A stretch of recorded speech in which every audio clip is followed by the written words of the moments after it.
Assalamualaikum warahmatullahi wabarakatuh. Teman-teman semuanya, di channel Rumah Tani Amiruddin ST hari ini kita berkunjung ke peternakan milik Bapak Amiruddin ST juga, dimana ini adalah salah satu kandang ayam beliau yang menampung 24.000 ekor, dimana kapasitas 24.000 ekor ini adalah jenis ayam broiler ya, atau pedaging yang dikembangkan di wilayah Pantai Cermin, Desa Menuang Kincu. Ya, kita coba lihat ke dalam yuk. Ayo ikuti kami.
Assalamualaikum warahmatullahi wabarakatuh.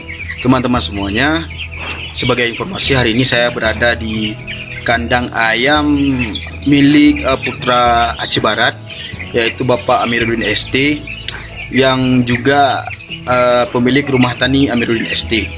Nah, kapasitas kandang yang ada saat ini sekitar 24.000 ekor ayam yang diternak di sini. Ya, jenis ayam yang diternak di sini adalah ayam daging atau broiler. Sistem yang dilakukan di sini adalah sistem closed source. Bekerja sama dengan Prokpan, perusahaan Sari International Group Aceh Barat akan terus maju untuk mengembangkan berbagai sektor bisnis yang ada, dan ini mendukung potensi untuk warga serta peningkatan kapasitas pangan di Aceh Barat. Salam petani.